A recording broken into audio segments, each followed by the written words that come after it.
अब यहाँ मोशन को एक्सप्लेन करने के लिए, रेस्ट ऑफ मोशन को एक्सप्लेन करने के लिए, रेस्ट ऑफ मोशन क्या है? दे आर रिलेटिव टर्म्स, एक दूसरे के रिश्तेदार हैं वो, ठीक है। They are relative, relative means they are dependent on each other. Relative का मतलब ये होगा। अब देखिए यहाँ पर एक ट्री है हमारे पास, ये सुंदर सा एक ट्री बना हुआ है, ट्री को मैंने नाम दिया हुआ टी, ठीक है। और ये एक चेयर है और चेयर पर एक बॉय बैठा हुआ है, देखिए, है ना, चेयर के ऊपर बॉय बैठा हुआ है, ठीक। शताब्दी एक्सप्रेस जा रही है यहाँ से, और सपोज इस शताब्दी एक्सप्रेस में कोई एक बंदा बैठा हुआ है, सपोज आप बैठे हुए हैं, ठीक है। किसके अंदर बैठे हैं? शताब्दी के अंदर, ठीक। अब ये जो ट्री है ये तो रेस्ट में है, ठीक है, या सपोज ये रेफरेंस पॉइंट हो गया और ये रेस्ट में है, और ये बॉय है यहाँ पर, ठीक है। और ये बॉय भी बैठा बैठा बैठा बैठा क्या कर रहा है? सो रहा है, ठीक है। अब बॉय के रेस्पेक्ट में ये ट्री कैसे होगा? बॉय के रेस्पेक्ट में, बॉय के रेस्पेक्ट में कंपेयर कर रहे हैं तो ये ट्री कैसे होगा? ये रेस्ट में होगा। क्यों रेस्ट में होगा? क्योंकि ट्री की position it is not changing with respect to boy. अभी मैंने कुछ देर पहले बोला था इसको रेफरेंस पॉइंट ले लीजिए, लेकिन इसको रेफरेंस पॉइंट ना लीजिए, इसको हम कंपेयर कर रहे हैं। क्या कंपेयर कर रहे हैं? कि बॉय के रेस्पेक्ट में ट्री की पोजीशन चेंज नहीं हो रही, तो ट्री कैसे होगा? Tree is at rest. ये क्लियर हो गया आपको? ट्री रेस्ट में है, ठीक। अब ये शताब्दी एक्सप्रेस जा रही है, इसमें आप बैठे हुए हैं, और ट्रेन से अगर आप बाहर देखेंगे तो आपको लगेगा कि ये ट्री जो है ये मूव कर रहा है, आपकी ट्रेन, जबकि एक्चुअल में वो उसमें मोशन नहीं हो रहा। मूव तो भाई आप कर रहे हैं, आपकी ट्रेन आगे जा रही है और ट्री तो अपने पॉइंट पर ही है, बट आपको लगेगा कि ट्री इज मूविंग बैकवर्ड। हम कभी भी कार से, बस से हम जाते हैं तो लगता है पास की जो सराउंडिंग्स हैं दे आर मूविंग बैकवर्ड, पीछे जा रही हैं, हमसे पीछे जा रही हैं, जबकि होता उल्टा है, हम आगे जाते हैं, ठीक है। तो अगर ये बॉय ऑब्जर्व करता है किसको? ट्री को, तो बॉय को ये ट्री कैसे लगेगा? मोशन में। और इस वाले बॉय को ये ट्री कैसे लग रहा है? रेस्ट में। मीन्स एक ही चीज किसी के रेस्पेक्ट में रेस्ट में हो सकती है, वही चीज किसी के रेस्पेक्ट में मोशन में हो सकती है, ठीक। So rest and motion are relative terms. कभी वो रेस्ट में भी हो सकता है किसी दूसरे के रेस्पेक्ट में, कभी वो मोशन में भी हो सकता है किसी दूसरे के रेस्पेक्ट में। तो कई बार ये 2 से 3 मार्क्स का क्वेश्चन आता है that rest and motion are relative terms, explain.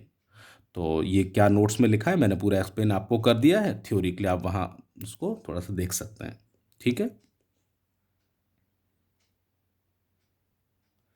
Rest और motion these are relative terms. इसको एक्सप्लेन करने के लिए देखिए एक एग्जांपल मैं और लेता हूँ। क्या एग्जांपल है? ये सपोज ट्रेन है, ठीक है। ये ट्रेन है और ये ट्रेन का मैंने ये एक बर्थ बना दिया ट्रेन की, ठीक है, जिसमें आपको बैठना है, ठीक।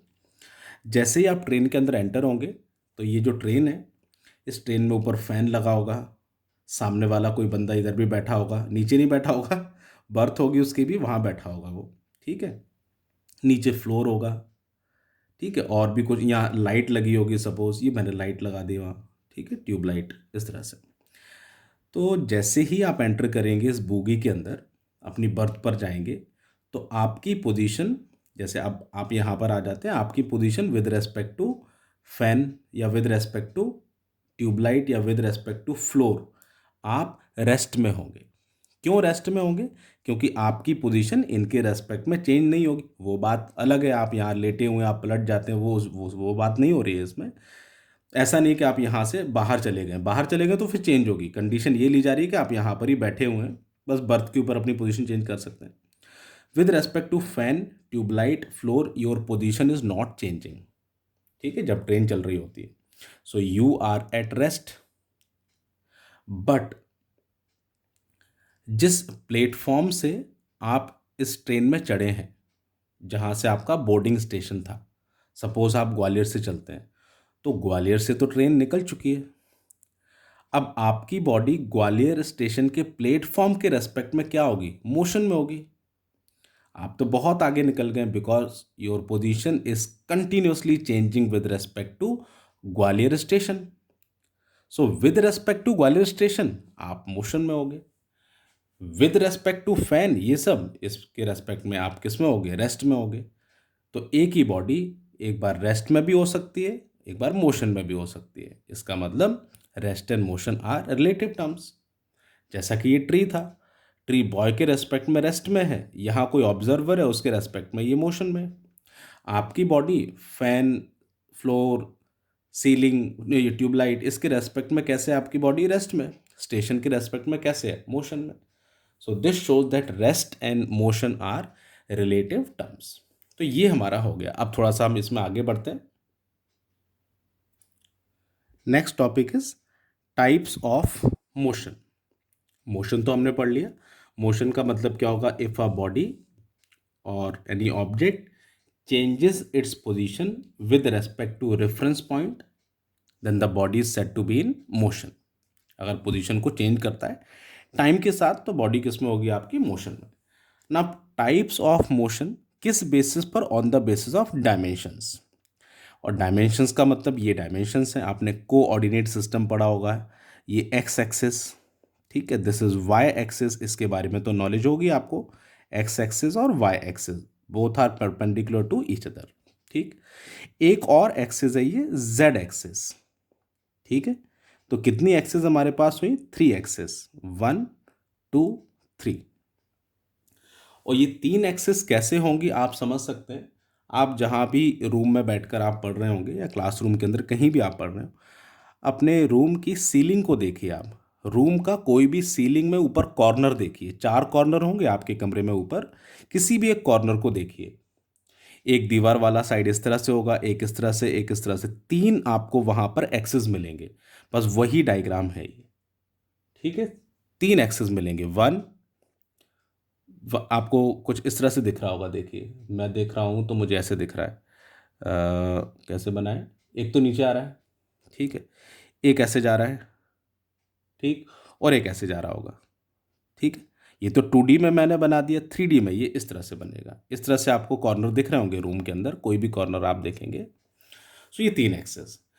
अब type of motion on the basis of dimension. तो motion in 1D mean motion in 1 dimension, motion in 2 dimension, motion in 3 dimension. बड़े सिंपल से हैं। अगर किसी भी ऑब्जेक्ट का अगर वो मोशन में है और उसकी कोई भी एक डायमेंशन चेंज होती है, या तो एक्स या वाई या जेड, तो हम बोलेंगे मोशन इन 1D।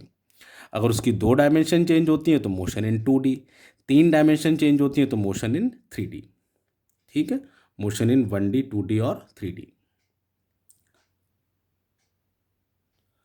सपोज मेरे पास ये कार है, इस पर सुप्रा कलर लिखा हुआ है, आप कार मान लीजिए। सपोज ये कार है और ये कौन सी एक्सिस है, this is x axis, x axis.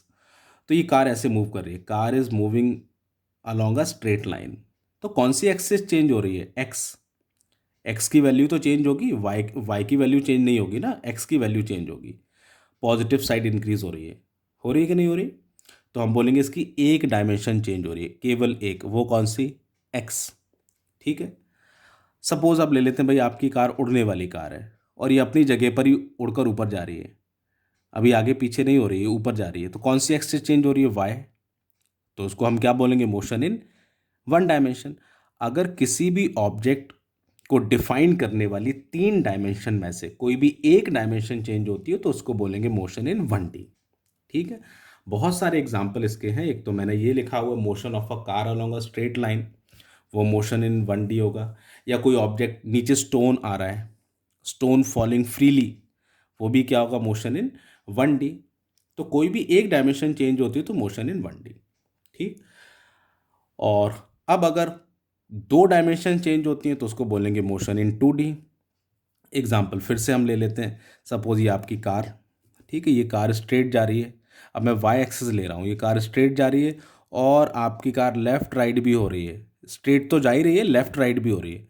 Left right का मतलब एक्स एक्सिस भी चेंज हो रही है, एक्स भी चेंज हो रही है, वाई भी चेंज हो रही है, वाई ऊपर जा रही है और एक्स भी चेंज हो रही है। मीन्स इस केस में 2 एक्सिस चेंज हो रही है।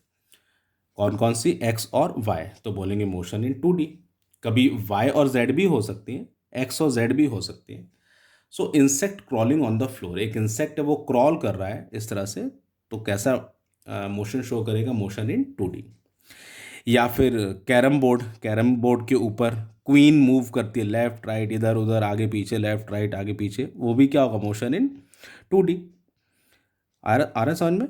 या फिर और क्या ले सकते हैं आप, मेले के अंदर झूला जो झूलते हैं बच्चे, इस तरह से झूला होता है, इस तरह से सर्कुलर। ठीक है, जाइंट व्हील जिसको बोलते हैं, सपोज ये झूला है आपका, इसमें आप झूल रहे हैं यहाँ पर, तो आप ऊपर नीचे भी जाते हैं, ऊपर फिर नीचे आए, फिर ऊपर फिर नीचे आए। ऊपर नीचे के साथ साथ आप लेफ्ट भी जा रहे हैं ना, ये राइट फिर लेफ्ट फिर राइट फिर लेफ्ट, तो अप डाउन भी जाते हैं और लेफ्ट राइट भी जाते हैं, तो 2 डायमेंशन चेंज होते हैं। तो कैसा होगा ये मोशन इन 2D।